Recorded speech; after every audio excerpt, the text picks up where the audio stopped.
And hello everyone. Actually, that's not a lot of people around, right? Hi, Hiya. Cryptic Hybrid. And you know what? This, again, I'm not alone. I've not been alone for a lot of the videos that I posted until now, which is a good thing because I like talking to people. And Get lonely. I have the privilege, the honor, to talk to Dave, who's from Cat Trap Studios. Hi Dave, thanks for coming. Hiya. Hello. Hi. So Dave is kind of the one-man army, right? You're kind of the one-man army of Cat Trap Studios. I suppose so, yeah. For latest game, I've done all the programming, the animation, the design. My friend does the art. I can't do that. I'm almost a one-man army, but can't do that. Okay, so what your first game being? First game that we came out with was Mouse Bounce, and that was nearly about 18 months ago, I think. But since then, we've been knuckling down on Castle Invasion for about the last 18 months. And yes, that's what I've been doing, the programming, the animation, all that. My friends contributing the art. So Castle Invasion for about 18 months. That's how. It's a long time, but it's as a like indie developer, I think I have to supplement my income with contract work and freelance work.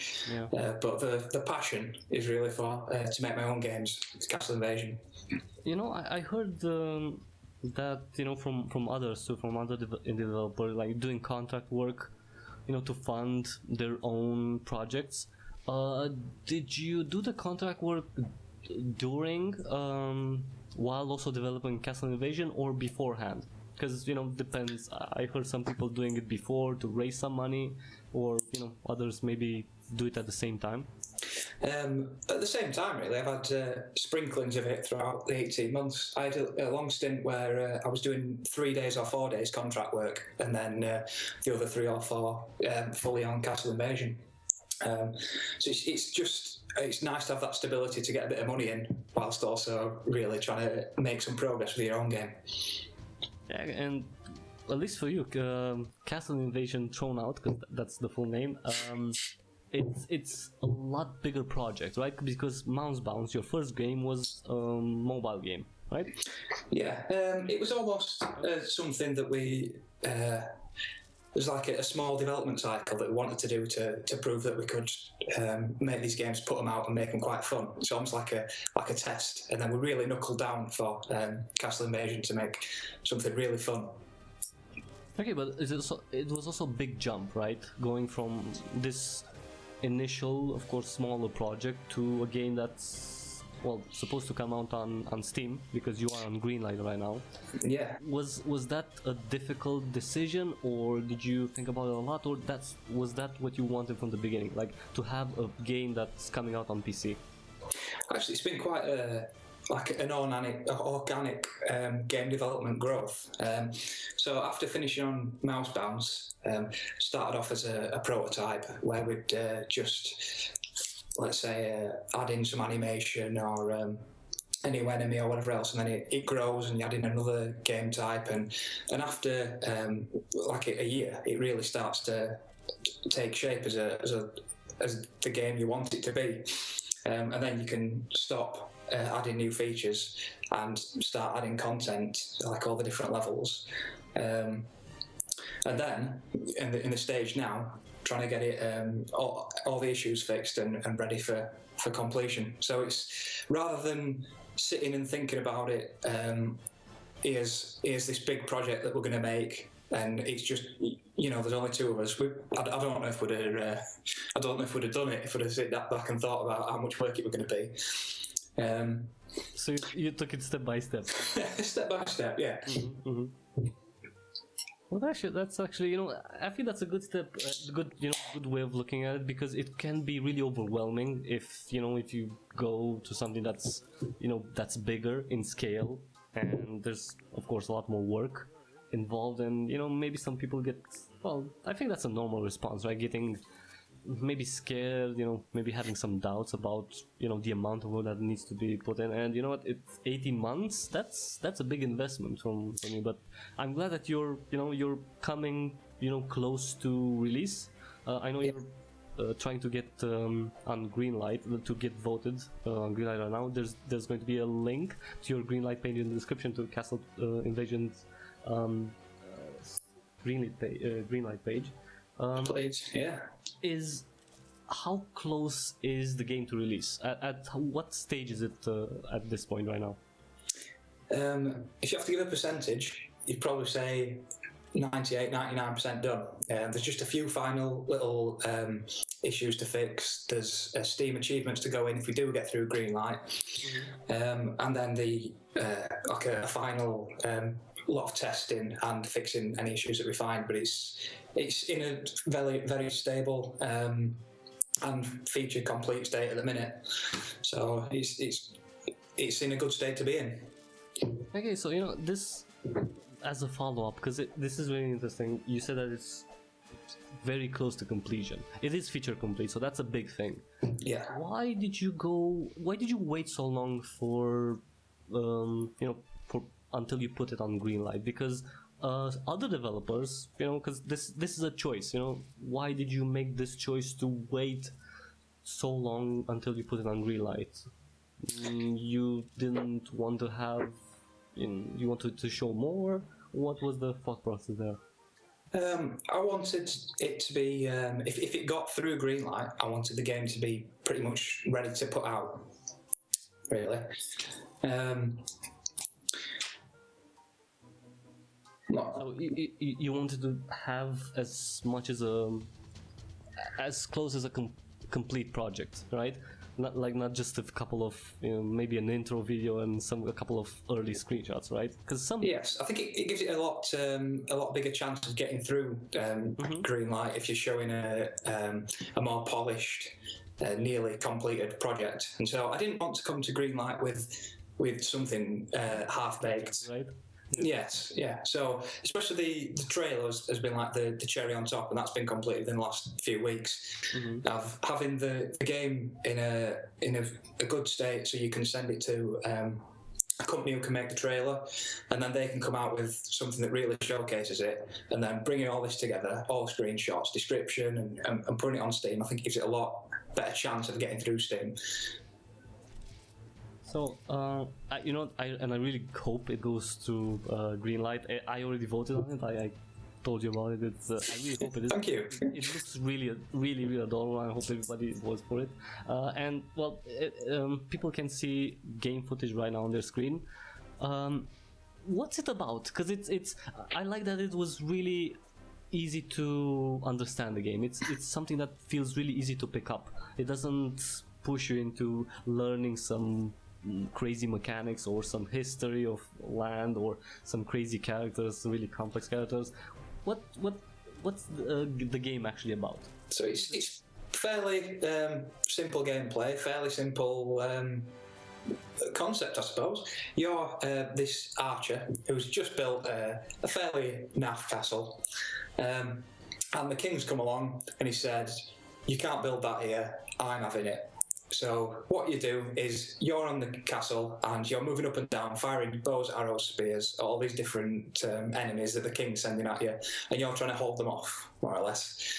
So it's set across 50 levels, and there's 5 different bosses, and it's just holding your own against all these, against the king's army that he's sending at you. It's set in, it's like a medieval setting, so you have peasants.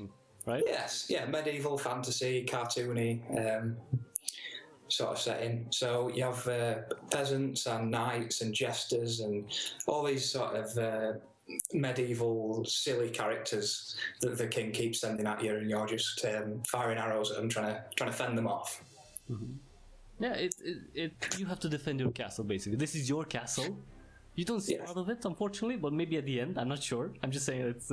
But it's your castle, and you have to defend it because, come on, it's your castle, right? Who wouldn't? I mean, who doesn't want a castle? Yeah, I've just built it. Any good king wants it. Brand new, and this bastard king comes in, and he's fat and with his crown, whatever, and he sends his minions to basically strip you of your property. Which is really shit, I think. Sorry for the wording, but it's. We were trying to make him come across as like a spoiled little little brat.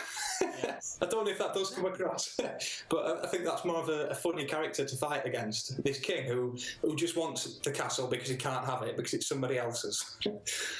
Yeah, the story, the premise is really simple. It also, and that I think that's really good because you can get into it really fast. And with the trailer, especially with the trailer, I think it's a really good one. It's like you cannot not want to play this game after you see the trailer. Really, it's like instantaneous because look how cute! Like, I get to kill everyone like from the distance. Sorry, everyone who likes melee combat. I'm going to just say that I'm sorry. Castle Invasion is not exactly that unless they get too close, but that's not good. If your enemies get too close, that's not a good thing. You're about to lose if that happens. Yeah, in this one you're a sniper, basically. More or less, anything ranged. So you have your bow and arrow, you have a spear, which does a lot more damage, but it's a lot slower to throw. You've got a crossbow, which is more or less a machine gun. Didn't really know they had those in medieval times, but there you go. And you've got a slingshot, which it's like, I suppose, the equivalent of a shotgun, but you fire loads of stones. Really, I can't wait to try the slingshot. Really, now that's on the later levels on the full game. You know, when it comes out, I really can't wait to play it because I'm not really a big fan of shotguns, but I really like the weapons in Castle Invasion, and I'm sure I'm going to like this one. Yeah, just fires loads of stones in the face. But yeah, they can be really effective, you know, especially to those little guys that the trolls that move really fast. And this is something that I really like. Them. There's not a lot of actual enemy types, but they're really diverse. Mm-hmm. So there are peasants. There are like not midgets. Sorry, don't say midgets. Don't say midgets. I think dwarves. We're okay to go with dwarves. Knights. You have, of course, the bosses. You have. Well, should we spoil them? Like, can we say about the other characters, the other types? Yeah, I think so. So there's about 10 enemy types in the game, and that's what the majority of levels are filled with combinations of enemy types, and there's 5 bosses. So like you say, you've got peasants, which are like the cannon fodder of King's army. So they just take a couple of shots. They don't do much damage, but they stand in your way a fair amount. You've got dwarves, which are little and really fast, so you should take care of those before they get to your castle, probably before the peasants. You've got jesters, who are juggling bombs, and you've got to deal with those from a distance, otherwise they'll stop and throw these bombs at your castle. And you've got a knight, which is more or less like a walking tank. So you could maybe leave him till last, but if he does get to your castle, he's going to do some serious damage. Yeah. So there's different variety. Sorry, go on. No, I was just saying that the knights are really slow. So compared to the others, they're much slower, and yeah, you can adjust your tactics based on what's coming at you and at what speed. Yeah, they just shuffle along until they get to your castle, but then more or less destroy it. So after that, there's all sorts of different enemy types in the later levels. But I think that's enough to give a bit of a taste. Mm-hmm, mm-hmm. Now, you know what? It's from what I played, the 20 levels. The variety is really good because they're so different from one another. You can't say that this is one type of enemy and this one is the same thing, only I don't know, it does more damage or it's faster. No, they definitely have different characteristics, let's say, and different health pools, different speeds, and all of that plays into the tactics of the game, which is you wouldn't really think that it's so tactical, but it is, especially in boss fights. Like, you actually need to make a tactic and change the weapon and tackle the enemies in a specific, fashion in order to actually succeed. So I think that's really good because it adds an element of, strategy to seemingly easy to pick up game concept. So you just shoot, right? That's it. Like, anybody can shoot. But to Castle Invasion, you have to shoot, but also think about where you shoot, what you shoot with, and who you try to take down first. I think I went for the like an old-fashioned sort of boss that just has these. It has like a pattern that they attack in, and so as the player, you've kind of got to recognise that pattern and then respond to it. But a lot of the bosses, as soon as you've kind of recognised that pattern, took them down to so much health, they then change it and switch it, and so it's. Yes, it's getting used to memorising what they're doing, and then getting a response ready, and getting a strategy ready, like you say, to take them down. Yeah, and sometimes you just have to play several times in order to, perfect that strategy, because no level is the same. Actually, that's well, maybe we can talk about it later. Actually, why not? Why not now? You have both daytime and nighttime levels. Why did you put these on for? Like, what do the night levels bring to the table? Nighttime levels.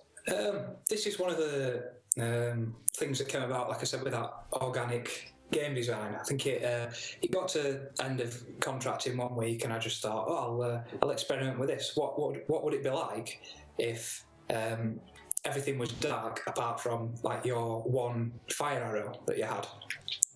And so really in a nighttime level, you light up the level with your flame arrows, and otherwise you can't see enemies coming. So you've got to be fairly constantly active, keeping firing these flame arrows out, trying to locate where the enemies are and take them down before they get to your castle. And it looks different to the daytime levels. It's lit up by a few torches in your flames. It's quite a nice. It's juxtaposition. Is that the way to put it? Yeah, I think it works, and it does change the gameplay a bit, and I really like that it's not like a one-time thing, because there's some games that the developers, like bigger games, I mean, like AAA titles even, that have something that's different from the core gameplay, from the core setting, and they put it like maybe an action game with a stealth element, right? And they put it in one level, and if you like it, then that's great, but you only get to play one level. But in Castle Invasion, if you like the night levels, which I think they're a really nice change of of setting, of pace even, you get to do that multiple times throughout the campaign.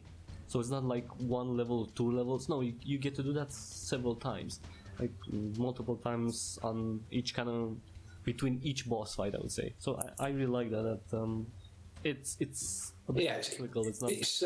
We haven't added it in as a gimmick. It's more of added it in because we thought it's. If you've played a few day levels, it's something different to play a few night levels, and then you can play a boss level. It's rather than it keeps mixing it up. That's the idea behind these different types. Yeah, it really does, and it's between 10 levels. If you pick up just 10 levels wherever you were from the campaign, you'll have boss fight, you'll have night levels, you have day levels, and of course all the variations with enemies that you get. And it's a really nice kind of change. It's always something. There's always something different, and I really like that. It keeps you kind of on your toes. You don't need to rest on your laurels. Yeah. If you zoom across the level select screen, it goes like with the sun rising and the moon rising and setting, and it goes across multiple days. And so when the moon comes out on the level select screen, they're on the night levels. And so I think it's set over 3 days and 3 nights. And it'll be day levels, night levels, bosses, and some time trial levels, and it keeps you on your toes for the 2 or 3 hours it takes to play it. Yeah, it's 2 to 3 hours. So wait. So that's okay. From your testing and maybe others' experiences, how long is it? How long would the normal experience would be for Castle Invasion? Like if you're a new player. From the beginning. It's hard to say that as someone that it's been fairly kept close to my chest so far. So I've had my friends and stuff play it, but it's only been me that's played through the full 50 levels, and I know all the tricks to it. It takes me about 2 hours. If I were to get all 3 stars on every level, probably take about 3 hours. Maybe as a novice, it might take 4 or 5. I think that's a really that's I think that's a pretty good estimate because I played the first 20 levels because that was the build available. Really, thank you for allowing me to play it. Yeah. And that's like a 2 hour, really.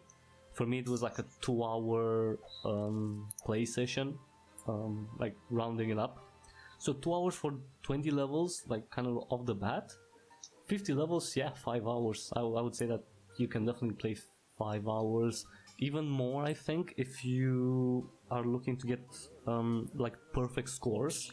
The longer, harder levels come later as well. So if it took you 2 hours for the first 20, maybe 6 so for the full session. Yeah, it's really not. It's not a small game. When you first start playing, you think, oh, this is really fast. But as you progress, you start losing, which that's actually not bad because of experience. Yeah. You can definitely, and you can pick it up anytime. That's the thing. It also has a lot of replayability, especially if you want to get money. Yeah, if you fail enough times, you keep picking up cash from the dead enemies' corpses that you've killed, which is nice of you. And then you can spend that money in the shop and you buy upgrades for your bow and arrow, all your different weapons, make you move faster and reload faster, shoot further. And that really makes a difference when you're taking on the same levels, but everything's been upgraded. It makes something that was fairly hard a lot easier.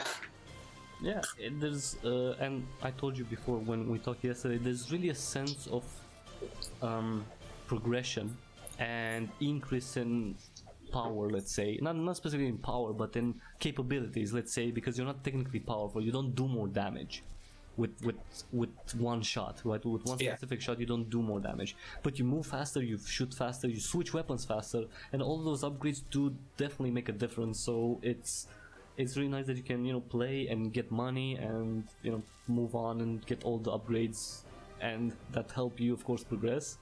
Yeah, we've got a big graph on the wall of the progression.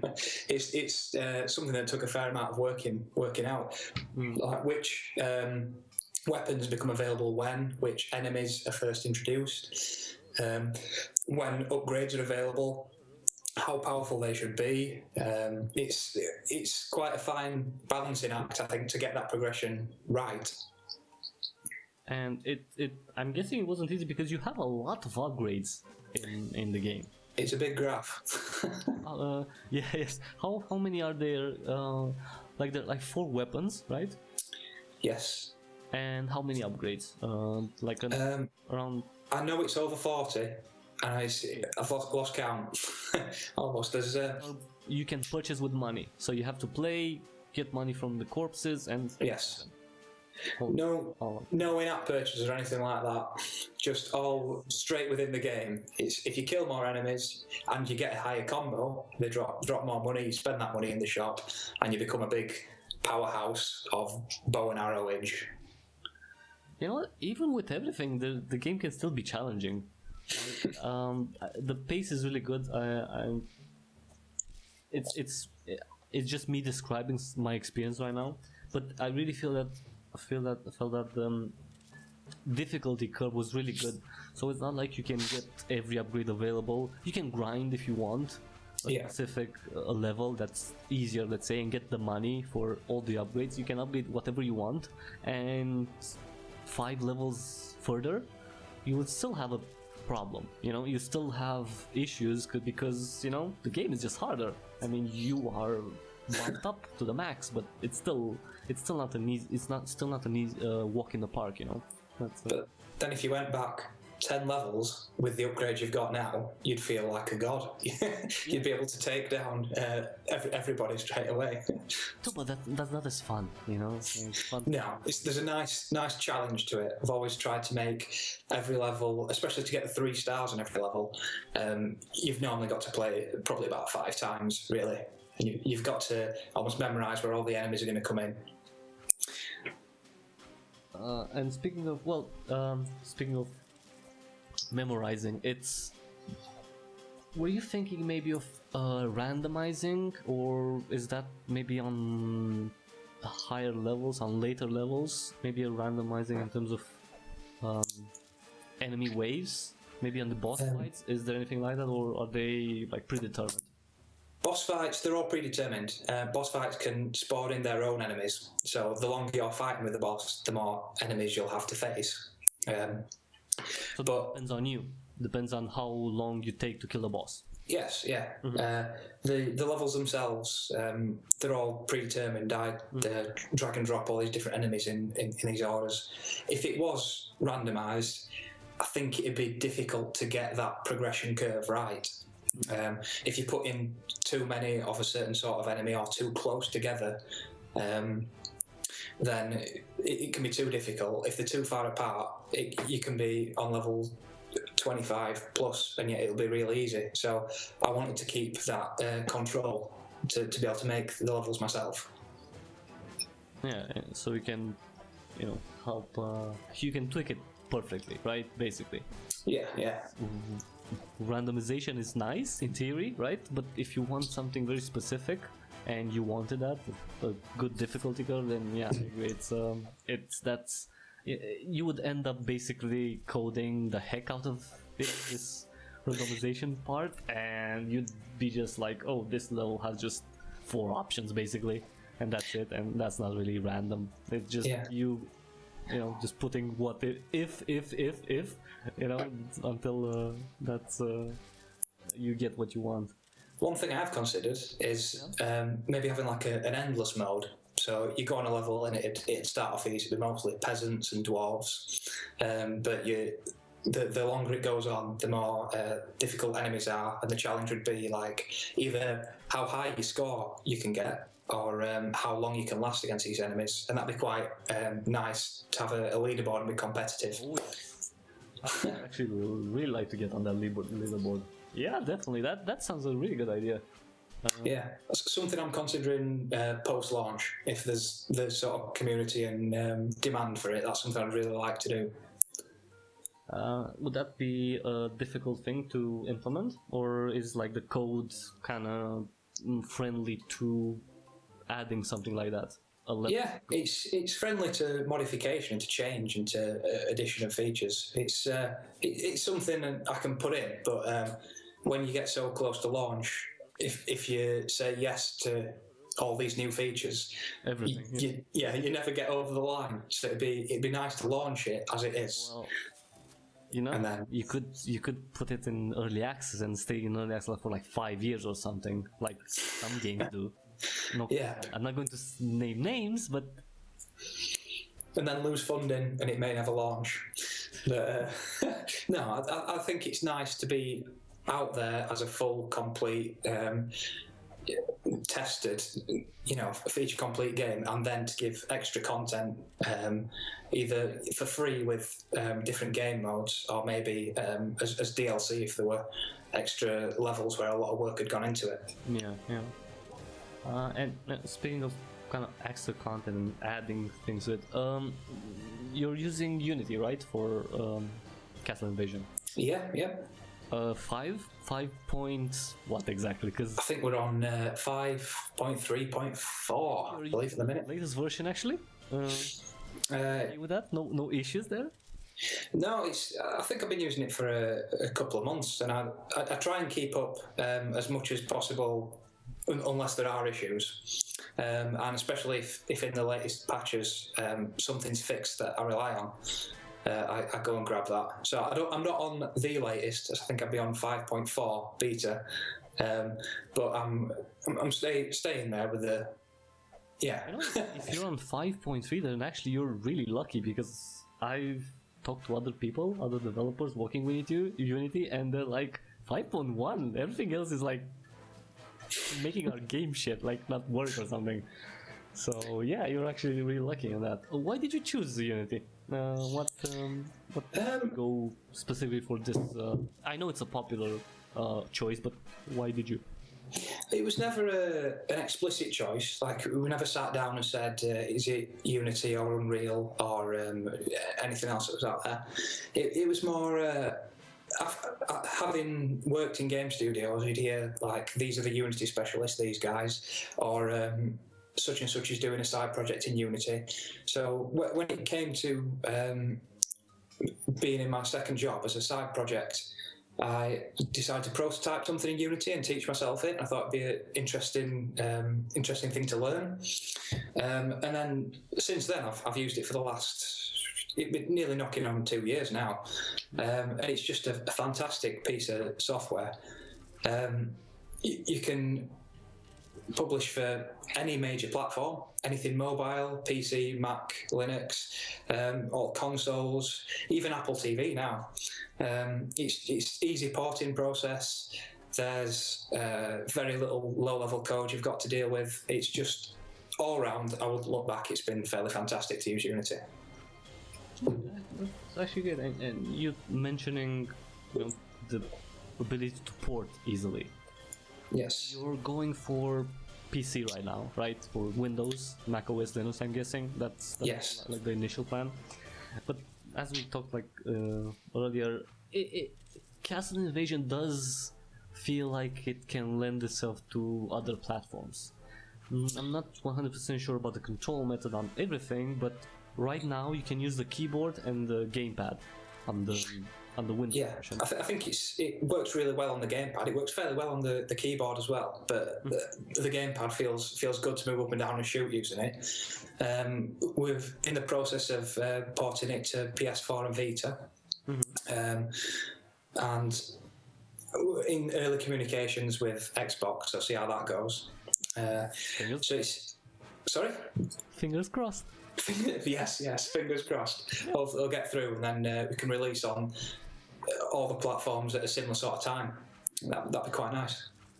Oh, so if possible, you would look into multi-platform at launch? It more depends on which platforms are available. Like to get onto Steam, you first got to get through Greenlight.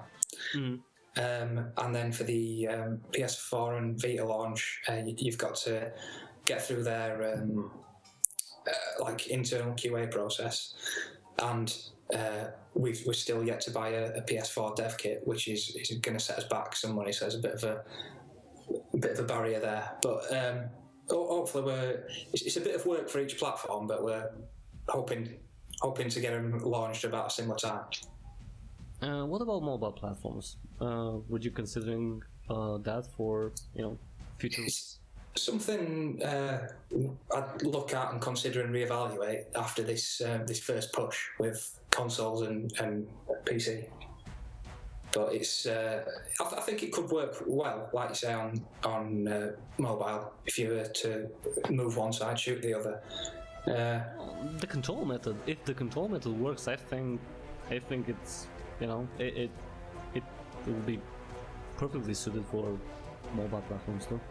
Yeah, I've always been more of a customer on Steam and PlayStation Store, and that's where as a programmer as well, that's where I'd really like to see my creations go on there. But it's something I'll consider as like iOS and Android and even Apple TV. I'm not sure if that's going to blow up as a big platform, but I think it's an interesting control method on there as well. Well, would that be a big thing? Like, if you if you would work to release on iOS, right? Apple TV would that imply major reworking or something? Because aren't they like similar platforms, iOS and Apple TV? It's fairly as you're working within Unity, almost like everything is a similar platform, more or less. So you've just got to wrap your different input methods into the game, and most of the time you're away to go. So the challenge with Apple TV is the controller, I suppose, if you could call it that, the remote. Yes, it's just got a touch pad on it, and all you can do is click it. You can like move to a certain position with the touchpad or click. So you've got very limited input methods there. So I think that's why it'd be a challenge to put it on. Yeah, because it's really interesting, because I've never, well, maybe I'm not that, but I've never heard like people actually mentioning Apple TV. Like, is that actually a platform to consider, really. I mean, iOS, sure. Android, yeah, there are hundreds of millions of devices. Android, they're boasting with billion, but Apple TV, that's actually interesting. I guess it could be good because there are, people who have quite a bit of disposable income, that own Apple TV, but other than that, I'm not sure about the install base, because that's basically it, right? You would want to get your game on platforms that have as broad as a reach as possible. Like you mentioned consoles, right? There's 40 million plus, right? The PS4s and Xbox Ones. But Apple TV, I don't think they're like 10 million, maybe. It's not at most, maybe, yeah. Compared to others, I think as mainly a programmer, I'm quite interested in the challenge, and especially on the design side as well, trying to get a game that's built for Steam or for consoles onto an Apple TV, and fit the control method into something where you've got such a limited input methods. So it's more the entertainment of the challenge, I think, to put it on that platform and to see it running on your TV in the front room using that box. I think it's pretty awesome on a big screen TV. Yeah, I've tried it. Tried it on my computer monitor here, and it's really nice in HD, really colourful and vibrant, cartoony, and the animations come out nice. So it's good when it's there and big and in your face. Since I really like how we can segue like perfectly in pretty much everything. Graphics.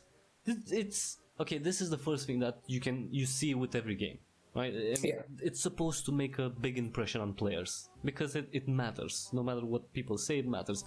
You can have a game with an 8-bit like look and still be amazing looking. Yeah, definitely. I really like how Castle Invasion looks. It's really cute and colorful. And why did you go for this kind of cartoony look, for these cartoony visuals, like with the big heads, with the monsters being rather cute than menacing? Of course, they can still kill your castle, but they're really cute. It's not like you play this game smiling. I think it's when me and the artist got together, and what sort of like I say, what sort of visual style you like, and we had to think about what our influences were, and we looked a lot at Rayman, how that's such a cartoony, almost like over the top, vibrant world in there, and yet it's gorgeous in 2D. It's absolutely beautiful. So we were hoping to create a style that had this silliness, but also looked really colourful and really fun. And I think the artist, he's nailed it. So I'm dead happy with how it's turned out. Yeah, I agree. I think the result is really good, and I don't know if you maybe thought about this later on, if you after you kind of had the definitive look. I would say Castle Invasion would be pretty good marketed also for younger players, because it is shooting, because that is true, but it's shooting in a really sweet and non-aggressive way. Let's call it that. So yeah, it's to say you're shooting peasants and dwarves with arrows and sharp instruments. It can also feel a bit slightly innocent. It is. Like, would you think that?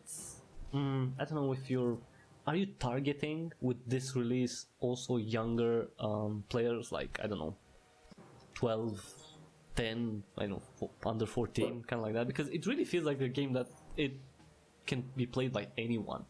It's not specifically targeting them, but the only thing that we've omitted from the game, I suppose, is when you used to shoot enemies, they had blood particle effects that spew out of them. But that felt a bit too a bit too much like Happy Tree Friends, a bit too excessive for the sake of it. So we took those out and replaced them with stars, so that it could appeal to everyone. There's no need for it to be that gruesome. It can just be a fun experience that anyone can play, like people me and your age, or younger children, like you say.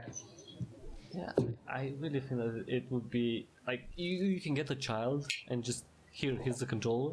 You can just have the TV and just shoot these guys, and I think that would be really fun. I really think it works. I don't know if you're 8 years old or 80. I mean, assuming your hands still work at 85, then you can play Castle Invasion just fine, I think, and you can have a lot of fun with it. Yeah, it's a very broad spectrum. It's not a hardcore, because there are some games that are, you can get by the look of it that it's not really hardcore, right? It's not taking itself too serious in terms of what you're doing. It's just here have fun for like 10 minutes, have fun for like half an hour. It's the opposite, I think, of taking itself too seriously. It's full of daft, rubbish jokes, really, and silly puns, and just things that are that bad and that silly that it's just trying to make you laugh and smirk. So it's just overall trying to be a fun, comical, daft experience. Yeah, I really agree, and I think it's a good choice, and it really works. Now, I just want, because that's my opinion, right? But everybody has their own. Yeah. What type of feedback have you gotten from people on Greenlight until now? Like, how has that been? Because it's a big platform, it's a big community, so, and kind of can be scary, and you don't know what you get. So, like, what did you find? Did something surprise you? Did something make you think, or from what you got as a response to putting the game on Greenlight? The vast majority of comments have been really positive, especially talking about the art style, saying they think it's just really nice, and yeah. One of the comments that surprised me a bit, because I hadn't thought about it, was saying, have I considered co-op gameplay? I think we talked about that earlier, yeah. Didn't we? We touched a bit, but not in this interview, but yeah, like we touched about it, yeah. I think it's really, yeah. Yeah, so you could have 2 players on the castle, and loads of different enemies, it's like levels that are twice as hard plus, and just talking to the guy next to you, saying, you go and shoot him with a spear, I'll be at the bottom doing this, and I think that could be interesting. That could be a feature in the long run. I agree, especially on the consoles. Like, I could see, of course, on the PC, but like in terms of casual gameplay. Yeah, couch co-op. Yeah, exactly. Yes, definitely, because basically most of the action is in one screen. If you and another friend can coordinate to say, like, okay, you take the big guys, I take the dwarves, you take the tanks, the knights. That I think that would work really well, and sprinkle a boss in those levels, and I don't know, that I could definitely see it.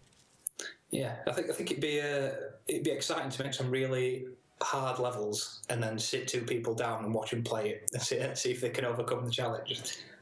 Yeah, and if they both could like upgrade, get money and upgrade like you could do on single player, then that would also be a progression. I would really like that.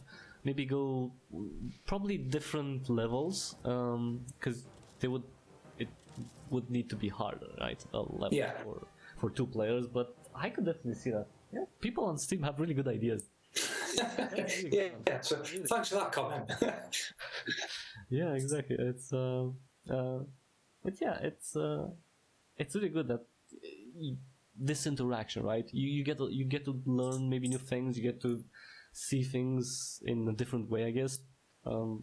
Yeah, cause you develop something over 18 months, and this is the most like outward-facing public exposure it's got. So it's nice to put it out to to a full audience and see what they think. And I'm happy to have received the feedback that I've got.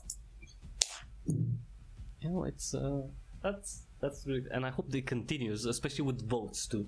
So Yes. feedback, so everyone listening, just feedback, and also vote. Yes, I would. If you want to be a nice person, please vote Castle Invasion. It's there were some games on Greenlight that passed, and they were just so bad. No comment, but really bad. I'm going to not naming names because I played a few and I've done some videos of few, but yeah, actually it's worse with publishers, with some publishers that like, because if you have a publisher, you can post pretty much anything on Steam, and some of the games are crap. But that's not the case with Castle Invasion, so you know, really just vote for it. Again, link in the description. It's like you whispered that right into my ear. I'm trying to be hush hush because it's this is just between us. So because I don't want people to hear me and say, "Oh my God, we're not going to give you any keys because you said that the game was crap." Yeah, but I didn't mention any names. How do you know that? Oh, so you admit your games are crap?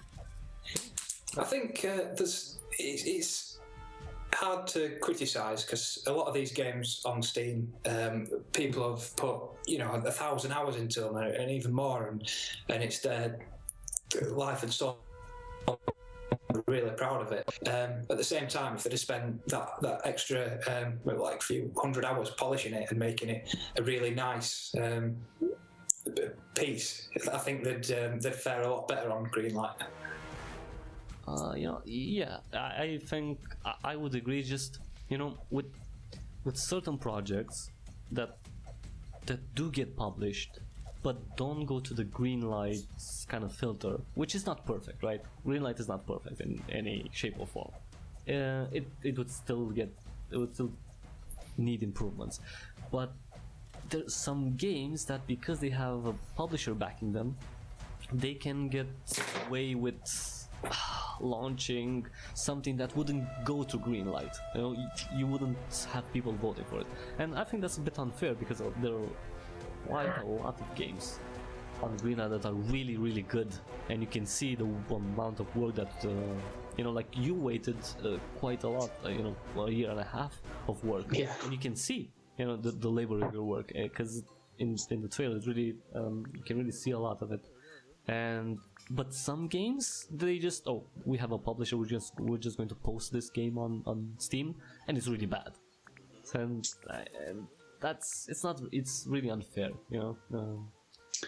because I would have liked Castle Invasion to be backed by a publisher so you can get on Steam and not have to go through all of this, and then but I'm enjoying the experience of going through Greenlight. It's been nice to get that feedback, and it's also quite an interesting challenge to try and drive people towards your Greenlight page and then see whether they vote yes or no, and just trying to look at all the statistics and get it right up there as far as you can. So I'm quite enjoying that at the minute. Yeah, that's really good. I hope it just kind of ends fast, so you get, yeah, we're greenlit. It's like, but yeah, no. So I was thinking, because since you said earlier that you've done, contract work to, while also working on Castle Invasion, have you considered during development of maybe trying Kickstarter or Indiegogo, like earlier on? It was never I'd seriously considered, more because it's the investment you put in is more in hours rather than money wise. I think the whole project compared to others of a similar size will be a lot cheaper. So I've more just tried to use contract work as a way to keep the rent paid whilst I can still carry on working on Castle Invasion. Okay, that's a fair point. I mean, but if you would have something bigger, would you consider it? Come on, Castle Invasion 2 3D? You can confirm it. Oh dear, no. You found out. Yeah, it's been exposed. It's out. No, but really, if you would have like a bigger project, would you consider a crowdfunding? What's your what's your view on it at this point in 2016? As a developer, how do you see it? Is it as good? Is it as viable as it was maybe 2 or 3 years ago? It seems to me, as an outsider that's never used it before, that it's more bigger, already well-known projects that seem to be getting through Kickstarter easier.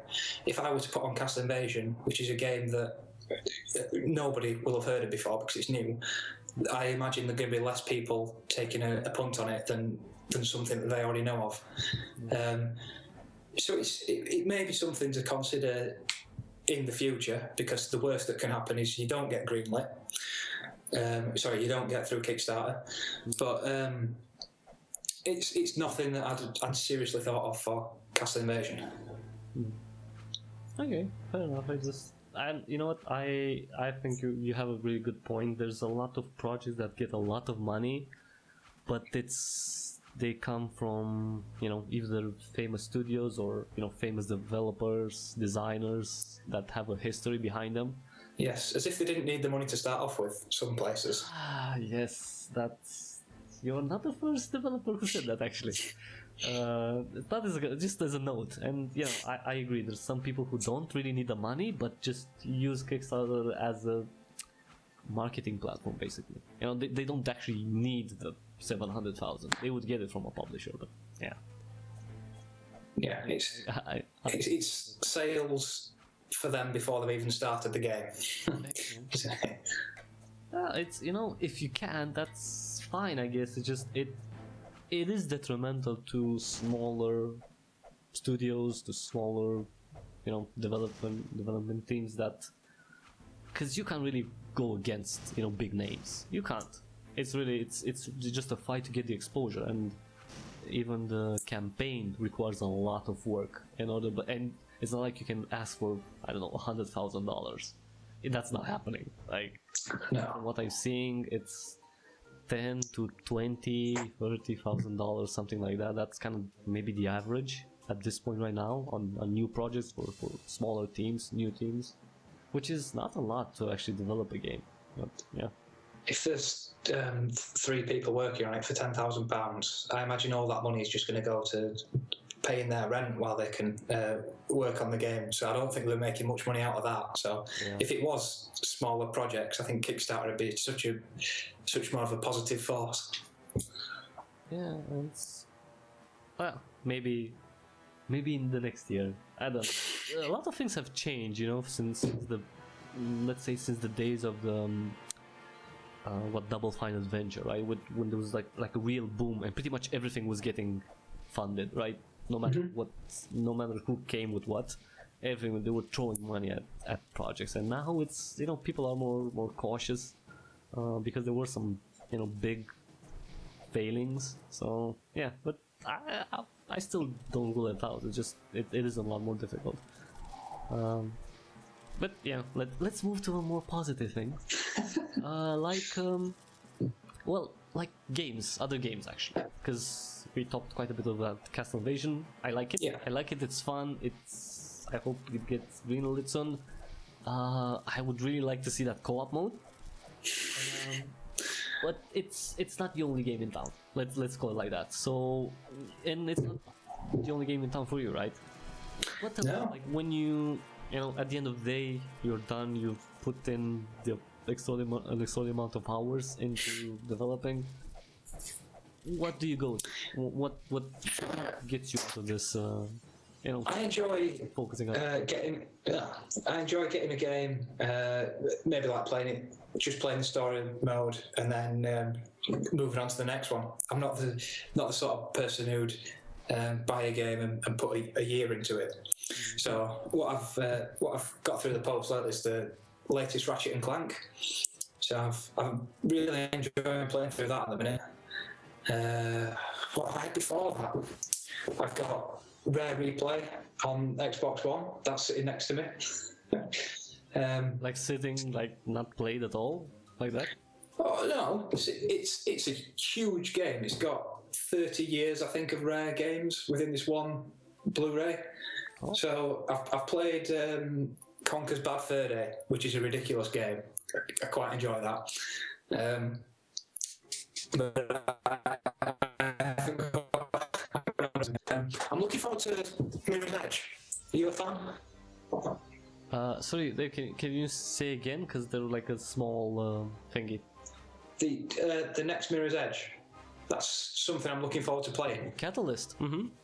Yeah. I played the first one a lot, and I got one or two of the time trial achievements. Yeah. And that's another sort of minimalist yet beautiful sort of games. Really enjoyed that one, so I'm looking forward to the sequel. Yeah, that shit. Is it close? When is it going to be released? Like in? Is it? The coming months, I think. A couple of months, I imagine. Yeah, I think in the summer. I think June or something. Yeah, it's really close. It's really getting up there. Yeah.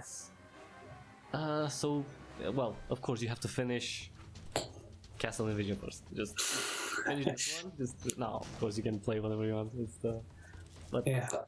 I get less and less time to play. I think the more you make games, the less chance you get to play them. Yeah, but it is a labor of love, right? I mean, when you see someone playing it, like especially live, that's a satisfaction, right? That's something that not everyone gets. Yeah, to see someone who's playing something that I've spent all that time making and trying to perfect and tweak and modify, and see them play it and see them actually enjoy it, it's fantastic. It puts like the thousands of hours I put into this project. It makes it worth it. Now, speaking of that, because it's so this, would you put a demo version out, or is this build that I played? Is it available for everyone? Or... It's on IndieDB at the minute on the downloads page, so anybody can go and grab it.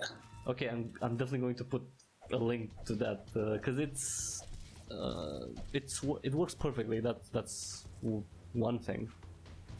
There's no bugs or crashes, like nothing major, right? Nothing that. So if anybody wants to see Castle Invasion in action, again, check the link. I'm definitely going to put it. Just that's a memo. Let me write it down. But no, it's really fun, and I think it's a really good decision to put something like this on, because it shows that, oh, you know what, I've worked on this, I have something, here it is, try it, see how it goes. Yeah. Put it out to the public. We call it death by fire.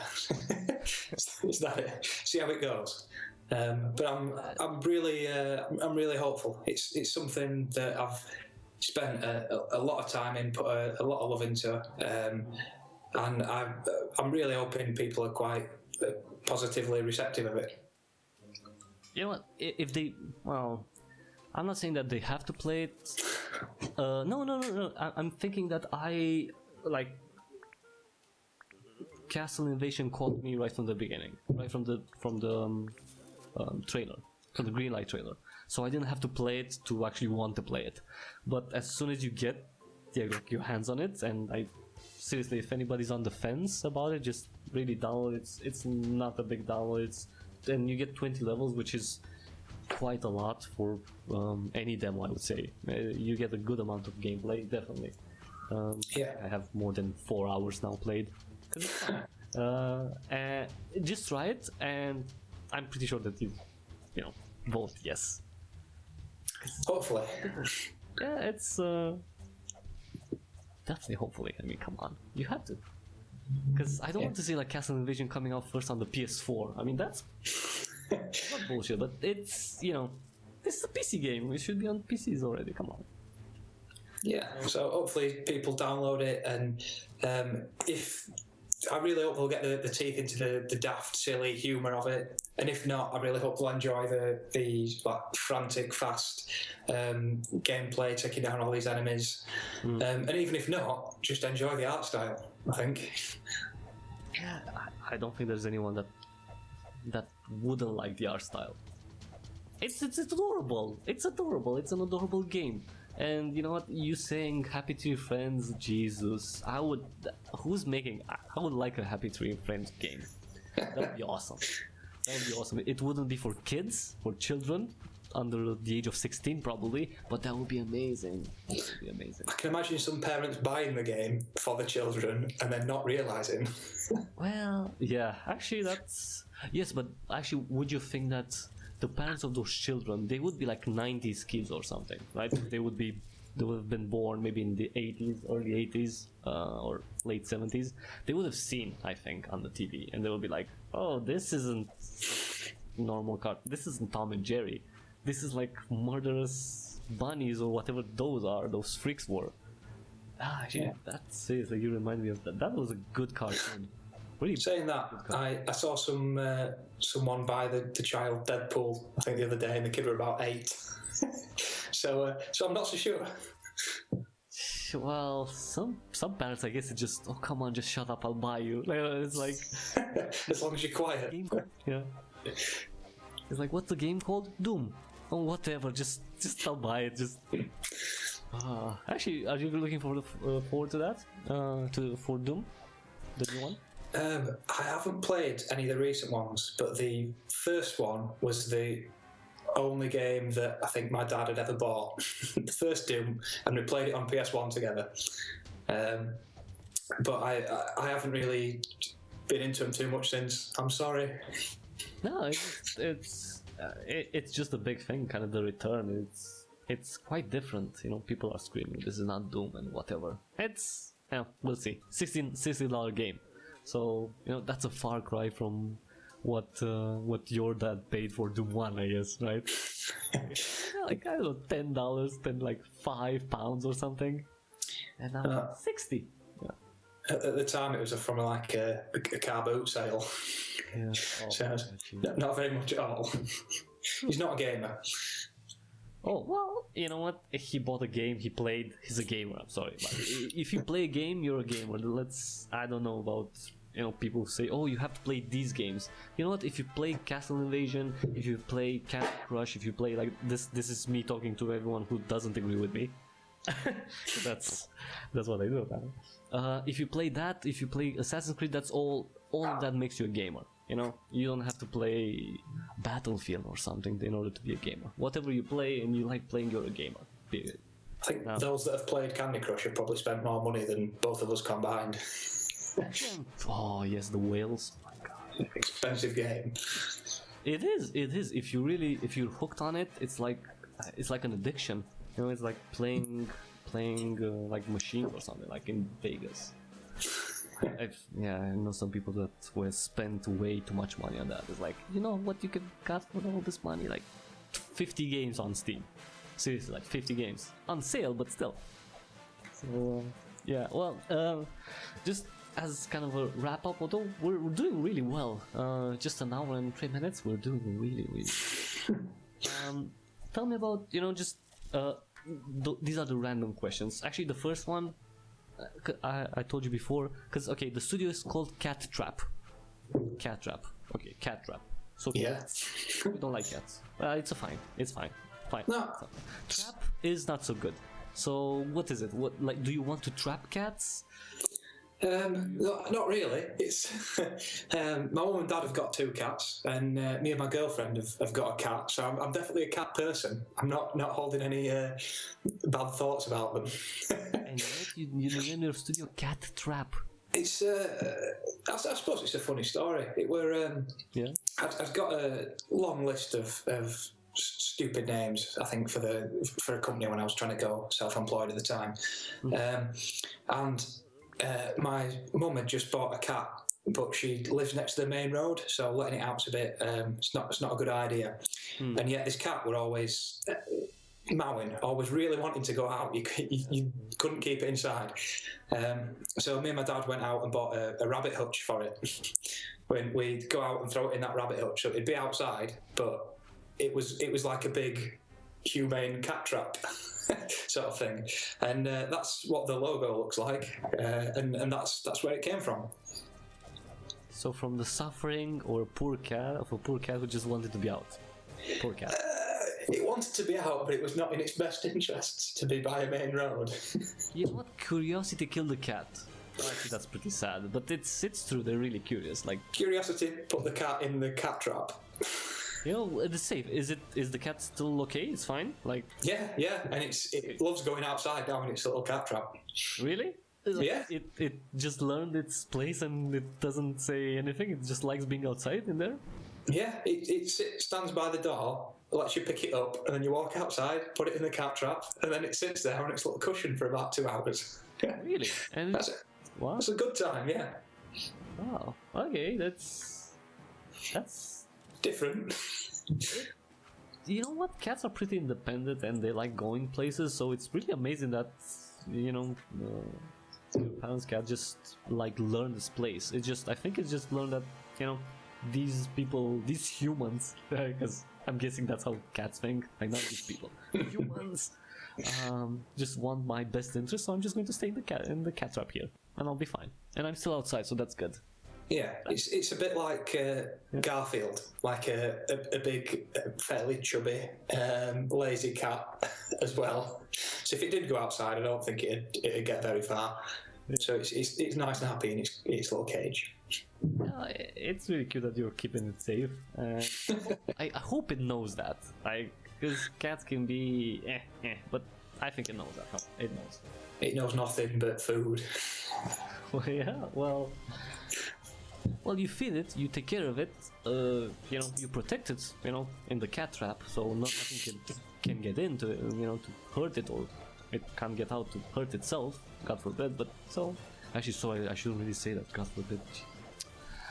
Like, I don't know, Allah's will. Just let's be all multicultural like this. So, but yeah, that's actually a really cute thing. So, the name of the studio is based on a true cat story. Yeah. My cat person in the end. Yeah. Not a cat trapper. Cat? No, don't say that. No, you don't say cat trapper, because people love cats on the internet, and who knows what messages are going to get. You love cats. That's good. I do. Yeah, let's keep it like that. You love cats. Actually, then that's not good, because then the dog people would actually email you and Twitter you, and it's fine. Dog people are fine.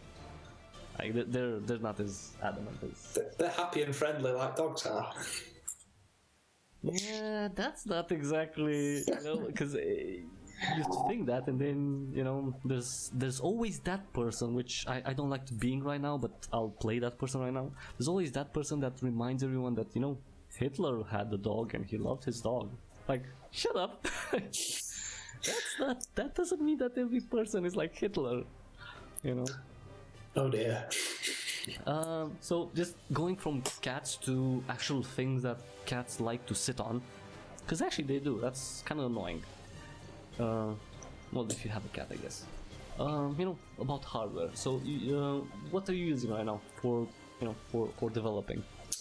For developing, I've got a MacBook, which, although I'm not sure I'll be that popular for saying it, it's a fantastic piece of kit. I got it when I set up my business, and for using Unity at least, it's spot on. It's never put a foot wrong. Okay, so you like the stability. So wait. So that's for developing. Did you choose a Mac, right? For thinking in a perspective that you'd develop a game for iOS too? That was definitely a consideration. Before this, I was using a PC, but I bought a Mac Mini, which is the cheapest sort of Mac you can buy. But when I started this business, I thought if I'm going to be spending that much time on it, buy a good piece of hardware. So I've got a Mac, which is you can produce builds for iOS and for Apple TV and OS X and yeah, because you need it. That's the thing. And you need it, and which isn't technically you need Windows too if you want to develop for Windows, but it's not the same thing. You actually need the I'm not the sort of person that goes to a coffee shop and sits there with it. Really? Well, wait, but you're from the UK, right? So it's not exactly. I mean, No, like kind of that's kind of a California thing, right? People going to Starbucks and sitting there with their MacBooks all day writing their scripts. You're actually doing work on that Mac. Yes, I suppose so. It's exactly. about some pretty good things.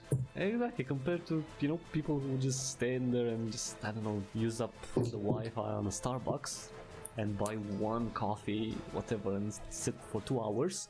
You get work done on your laptop, so that's more than 60% of all the people who own Macs can say. That statistic is just an estimate. Are you trying to upset the internet? The things that you're saying. Actually no, because then if I say anything to get likes and stuff, then people will say like, "Oh, you're a hack, you're whatever." I'm just glad to see people who own Macs and actually use them for something more than Spotify. Yeah, and going on, other types of hardware. Are you excited, or maybe thinking, or are you, connected to the, the GPU wars coming up, like what Nvidia and AMD are preparing for this summer? Because this is a big thing, especially if you're in PC gaming, I would say.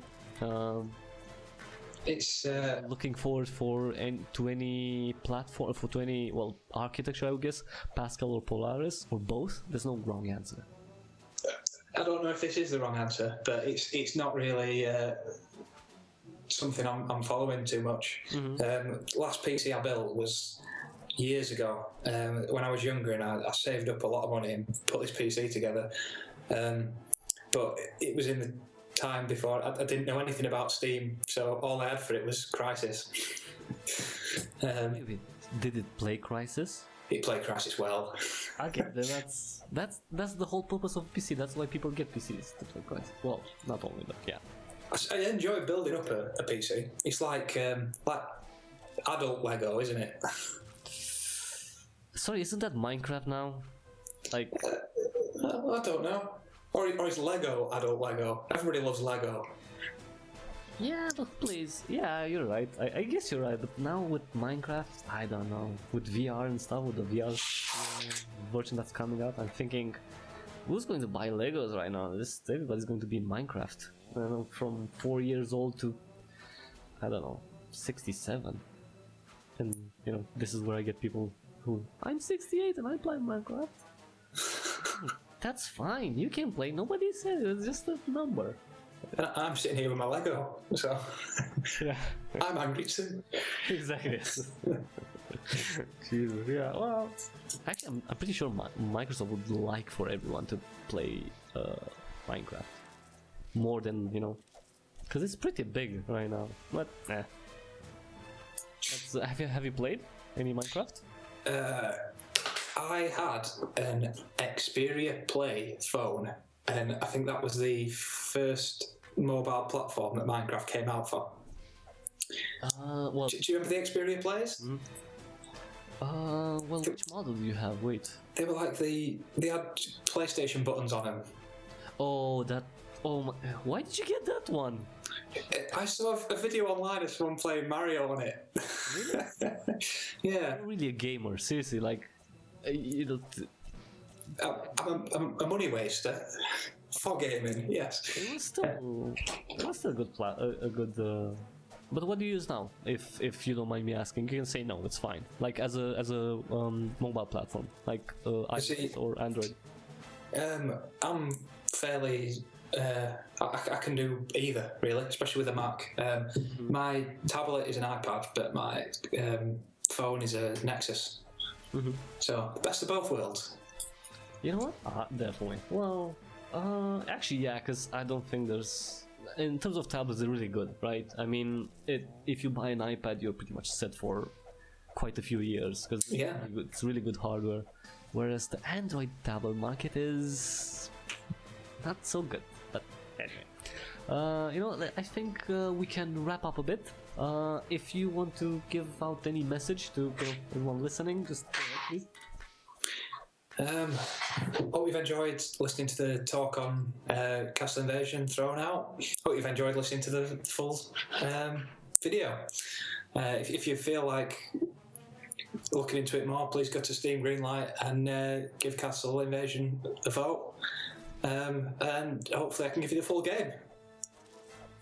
Hopefully, of course. I mean, you have. I mean, people will pay you, so. If they pay me, they can have it. Actually, wait. Since we talked, have you have a definitive pricing for it, or you're just working, or you're still thinking about it? The price point I'll be looking at is probably about $3.99 in pounds, $4.99 in dollars. Mm-hmm. So I think that's I think definitely a fair price point for something that you get 2 or 3 hours sort of playtime out of. And yeah, I'm not asking for a lot of money, but I'm hopefully asking for enough to at least start the funding of the game afterwards. Okay, so what's the game afterwards then? Sorry, you said it. There's nothing planned, but there's always something to do. Right. Because you're a developer and you're finishing up your game, and no, there's nothing. Yeah, sure. Nobody believes that. Come on.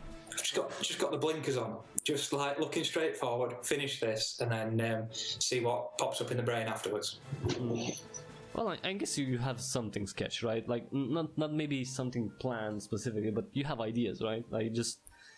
I'm guessing that cat trap is full of ideas, right, of future games. You come up with all sorts of things all the time, but because there's a full-on project at the go at the minute, that nothing really gets further than just a little thought. But when Castle Invasion's out, then that's the fun stage. Well, the whole thing's a fun stage. But I could start thinking about what to do next. Okay, fair enough. You want to finish this one and then, maybe take a week off? Action?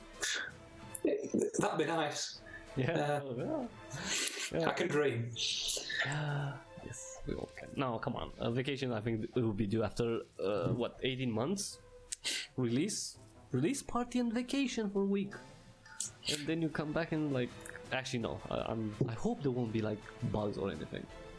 Although, no, it'll be completely issue free. It'll get the full thorough testing and probably a release to a certain subsection of people, and we'll make sure it's completely solid before it goes out. It's in a good state anyway, but it'll be solid. No crashes, no no graphics glitches, no audio glitches from what I've seen. Yeah, I've been working hard on it. Yeah, it's really polished. So of course you said that it's relatively close to to be finished. It really feels like a polished game.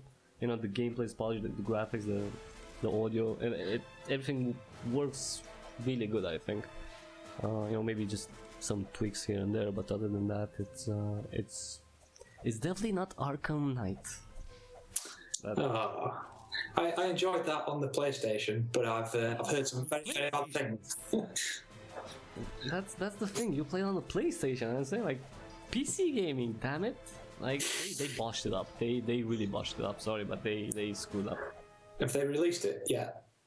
Yeah. It was released, and then I think it's still on sale now. But it's still, from what I've been reading, it's still far from a decent game in terms of quality and of polish.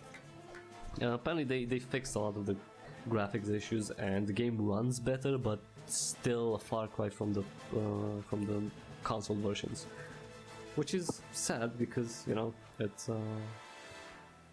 it's Batman. Who doesn't want to play Batman? It's the coolest thing. Yeah. Well, wait, it depends. Then we have the Superman people and whatever. See, but nobody makes a Superman game that's good.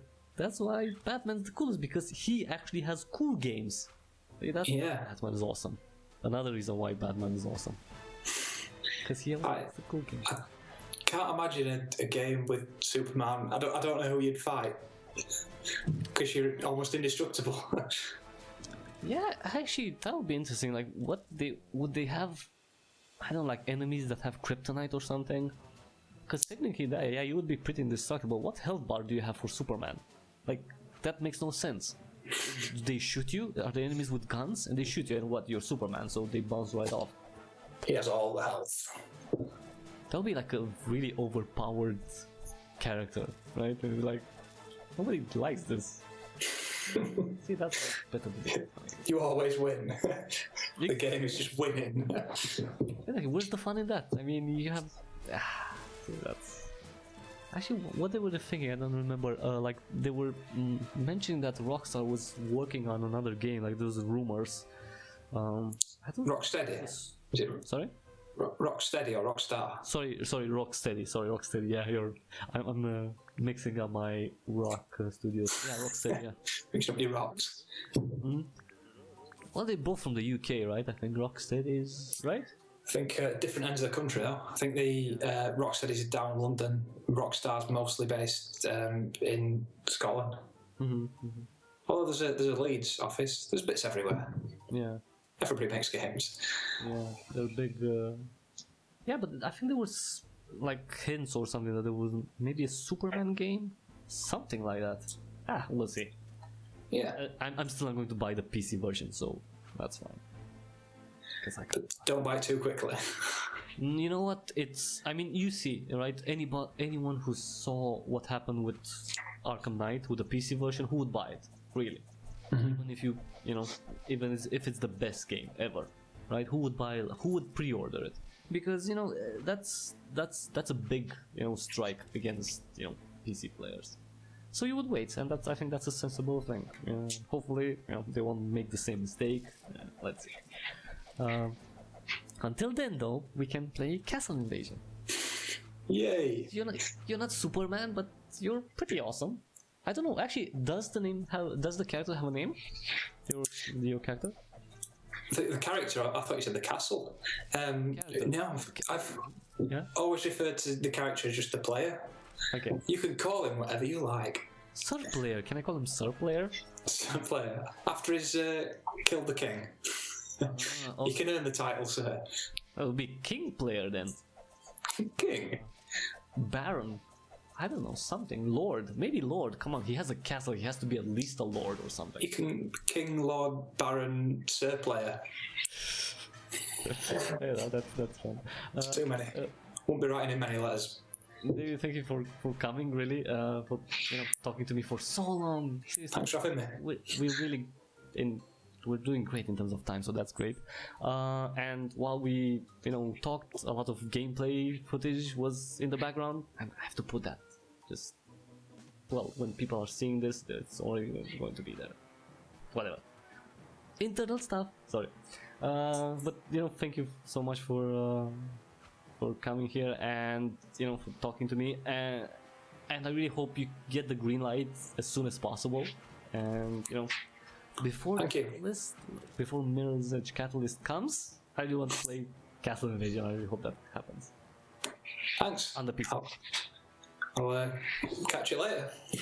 Yeah, definitely. Thanks everyone for watching. If you want to see more interviews, more video streams, gameplay videos, everything basically, just remember to subscribe. There's a big subscribe button, just it's red and says subscribe.